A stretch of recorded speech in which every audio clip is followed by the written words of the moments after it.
இப்போ 7ஆம் தேதி இது கோரிக்கை சும்மா அந்த சின்ன பயலுக பேச்சை கட்டு இதெல்லாம் இல்லை, நீங்கள் நடத்துங்க பார்த்துக்குவான்.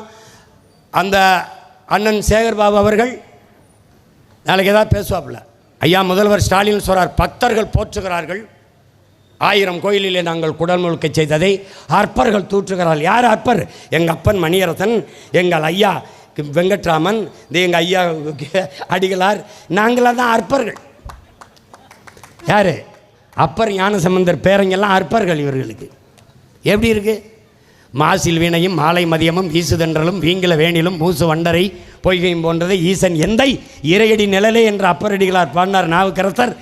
அந்த மந்திரத்தை சொன்னால் சிவன் கோச்சிட்டு போயிடுவான் நம்மடா.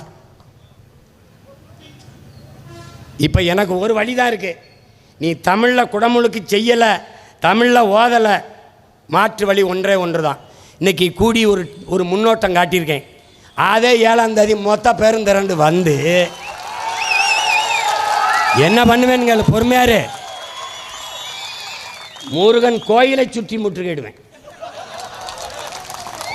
ஒரு கோட்டை பேரரணாக மக்கள் கோட்டையை, மாபெரும் மான தமிழ் மக்கள் கோட்டையை கட்டுவேன்.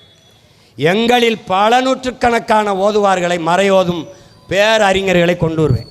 எங்கள் ஐயா சொல்கிறாங்களே எங்ககிட்ட ஆள் இருக்குன்னு, இருக்கு வர வச்ச இதே மாதிரி ஒரு பெரும் முருகனை நிறுத்தி நாங்கள் நன்னீர் ஆட்டி போடா மந்திரத்தை போடும்.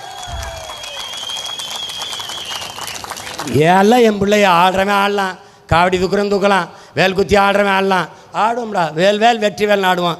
எந்த பக்கம் முருகன் இருக்கான்னு பார்த்துருவோம். முருகா, நீ எங்கூட கூட்டணி வைக்கிறியா? உன் பேரங்கூட இந்த திருட்டு திராவிட பயில கூட்டத்தில் கூட்டணி வைக்கிறியா? நீ யாரு கூட நிற்க போற?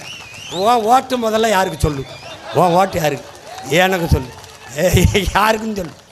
இனி சொல்லு, உன் வாக்கு யாருக்குன்னு சொல்லு. அப்புறம் தான் நான் காவடியை தூக்குவேன். நீ சொல்லு, முதல்ல சொல்லு. இப்போ பனை ஏற போகிறேன்றா, ஜல்லிக்கட்டுக்கு போகிறான்னே, பனை ஏறுறேன். நாளைக்கு ஆடு மாடு மேய்க்க போகிறேன். எனக்கு வழி இல்லை. என் தம்பி கூப்பிட்டுக்கிட்டு இருக்கான், ஒரு தடவை கடலுக்கு போவான்னு. நான் போவேன், ராத்திரியில் அவனோட போவேன். தம்பி, அஞ்சுவதும் அடிபணிவதும் தமிழன் பரம்பரைக்கே கிடையாதுங்கிறான் எங்கள் தலைவர். நீ சீமான், நீ பனைமரம் ஏறுவியா? ஏண்டா இராணுவ வீரனுக்கு துப்பாக்கி சுட தெரியுமான்னு கேட்குற? ஏடாவது கொடுமையாக இருக்குது. ஒரு கிராமத்து மகன், ஒரு மனிதன் என்றால், கிராமத்தான் என்றால் மரம் ஏற தெரியணும், நீச்சல் தெரியணும், சிலம்பம் தெரியணும். இது 3 என்ன? அடிப்படை தகுதி, பேசிக் குவாலிஃபிகேஷன். எப்படி? அடிப்படை தகுதி. இது 3 தெரியாமையாடா சிவகங்கையிலேருந்து வண்டி ஏறி வந்திருப்பேன். பாபா நாளைக்கு எப்படி ஏறேன்னு பாரு. தம்பி, இன்னைக்கு பனை ஏறுவோம், நாளைக்கு அரியணை ஏறுவோம். 2 நடக்கும் தம்பி, 2 நடக்கும். ஆடு மாடுகளின் மாநாடு வந்து பாரு. ஆடு மாடுகளின் மாநாடு 10ஆம் தேதி போடுறோம் பாரு. உலகத்தில் எவனும் என் மாநாட்டை தாண்ட முடியாதுங்க. போடுறேன் பாரு. அதுக்கப்புறம் என்ன பண்ணுவேன் தெரியுமா? 5000 2000 ஆடு மாடுகளை திரட்டிக்கிட்டு நானே மலையில் ஏறி மேய்க்க போவேன். இப்போ 7ஆம் தேதி இது கோரிக்கை சும்மா அந்த சின்ன பயலுக பேச்சை கட்டு இதெல்லாம் இல்லை, நீங்கள் நடத்துங்க பார்த்துக்குவான்.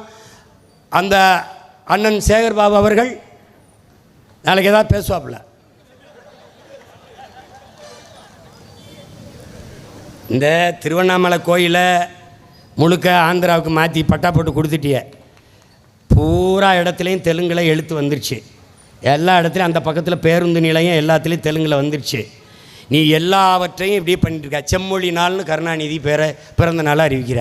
நியாயமாக செம்மொழி என்னைக்கு? எங்கள் பாட்டன் வள்ளுவ பெருமானார் பிறந்த நாள் தான் செம்மொழின்னு வைக்கணும்.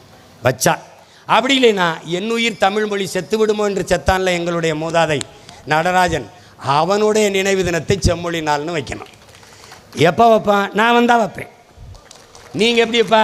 உங்கள் அப்பா பிறந்த நாள் எத்தனை நாளைக்கு நீ இருந்துருவா? பிறந்த நாள் அப்படி செம்மொழின்னு கொண்டாடிக்கிட்டு.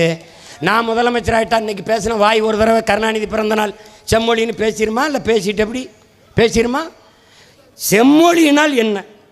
என் மொழி செம்மொழியாக இருந்ததா? நீங்கள் சொன்னதால் செம்மொழியாக ஆனதா? அந்தஸ்தை வாங்கி கொடுத்தான். அப்போ தகுதியிலேருந்து என் தாய்மொழி இருந்ததா? செம்மொழி ஆனதால் நடந்தது என்ன? பயிற்று மொழி, பாடமொழி, வழிபாட்டு மொழி, வழக்காட்டு மொழி, பேச்சு மொழி, ஆட்சி மொழி. இத்தனை ஆண்டுகள் கழித்து நாம் தமிழர் பிள்ளைகள் மணியரசனின் மக்கள் வந்த பிறகுதான் நீ தமிழில் அரசாணை வெளியிடப்படும் அறிக்கை விடுற. அப்ப இதுவரை என்ன புரிஞ்சிட்டு இருந்தீங்களா? தமிழ்நாட்டில் தமிழில் கூட அரசாணை வரல. பார்த்துக்க, அரச உத்தரவு அரச கட்டளை வரல. எப்படி இருந்திருக்க பத்தியா? எப்படி செப்பு மொழியாக இருக்கிறதா தமிழ்? செம்மொழி என்று சொல்லிவிட்டால் எந்த இடத்தில் தமிழ் இருக்கிறது? தமிழை சாகடித்தவர்கள். அவர் பிறந்த நாளை தமிழ் செத்த நாள், தமிழ் செத்த நாள், தமிழை சாகடித்த நாள், சாகடித்தவர்கள் பிறந்த நாள். திட்டமிட்டு அளித்தார்கள். வணிக நிறுவனங்களின் பெயர் பலகையிலே தமிழ் உண்டா? விலை பட்டியலிலே பெயர் உண்டா? நாட்டின் முதலமைச்சர், தமிழ்நாட்டின் முதலமைச்சர், தமிழ்நாடு அரசு போக்குவரத்து என்று எழுத முடியவில்லை. அரசு எந்த அரசு? கர்நாடக அரசா, கேரளா அரசா, இல்லை ஆந்திர அரசா? எந்த அரசு? எந்த அரசு? எல்லாம் எல்லாம் கலைஞர், எல்லாம் கருணாநிதி, எல்லாம். ஜல்லிக்கட்டுக்கு அவருக்கு என்ன சம்பந்தம்? எதுக்கு ஜல்லிக்கட்டுக்கு அவர் அந்த வளாகத்தை கட்டியவர் பேர்? அடித்து அடியில் இப்போ திருச்சியில் கட்டுற நூலகத்துக்கு இல்லை நாங்கள் காமராஜர் பேரை வைக்கிறோம். எப்படி? 540 கோடியில் ஒரு கலையரங்கம் கடற்கரையில் 540 கோடிக்கு ஆசிரியருக்கு சம்பளம் கொடுக்க முடியல. தேர்வு எழுதிட்டு ஆசிரியர் பணி நியமனத்தை காத்து கிடக்கிறான் 14,000 பேர். பகுதி நேர ஆசிரியர் நிரந்தர பணியாக்குன்னு கிடக்கிறான். சம வேலை சம வாய்ப்பு, சம வேலை சம ஊதியம் கொடுன்னு ஆசிரியர் பல பேர் வீதியில் நின்று போராடிக்கிட்டு இருக்கான். அறிவை வளர்க்கும் அறிவை கருவறையின் தாயாக இருக்கிற ஆசிரியர் பெருமக்கள் வீதியில் நிற்கிறான். கேட்க நாதி இல்லை. 540 கோடிக்கு இங்கே அதற்கு இதற்கு செம்மொழினால் எல்லாவற்றையும் அவர் பெயரை தள்ளி தள்ளி ஒரு வருங்கால தலைமுறை இவர்தான் எல்லாம் போல இருக்கு. இப்படித்தானடா என் உடன் பிறந்தானே இந்த பொது பித்தியிலே இவே ராமசாமியை கட்டமைத்தான். படித்ததா அவரால் தான்.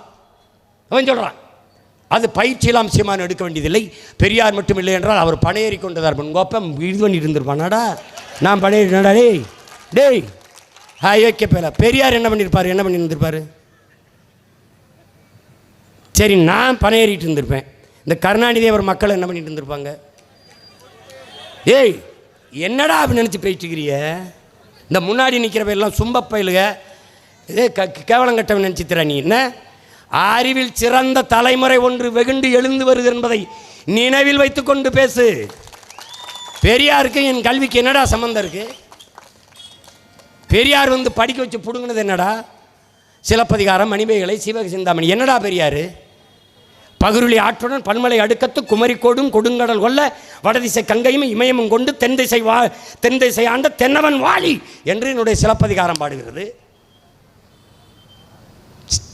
சோழ நாட்டிலே பிறந்து பாண்டிய நாட்டிலே இறந்து சேர நாட்டிலே தெய்வமாகி போன மூதாட்டி எங்கள் கண்ணகி பெருமாட்டி, காப்பிய நாயகி. மக்களாட்சி காலத்திலே சட்டசபையிலே பேச முடியவில்லை, கருத்தை நிராகரிக்கிறார்கள், வெளிநடப்பு. பாண்டியன் அவையிலே, பாண்டிய நெடுஞ்செழியன் அவையிலே மன்னராட்சி காலத்திலே ஒரு குடிமகள், சாதாரண மகள் அவைக்குள்ளே நுழைந்து கால் சிலம்பை உடைத்து நீதியை நிலைநாட்டுகிற ஜனநாயகத்தை வைத்திருந்தான் பாண்டிய நெடுஞ்செழியன் என்று சிலப்பதிகாரம் பாடுகிறது. என்னுடைய இன பெருமையை சொல்கிறது.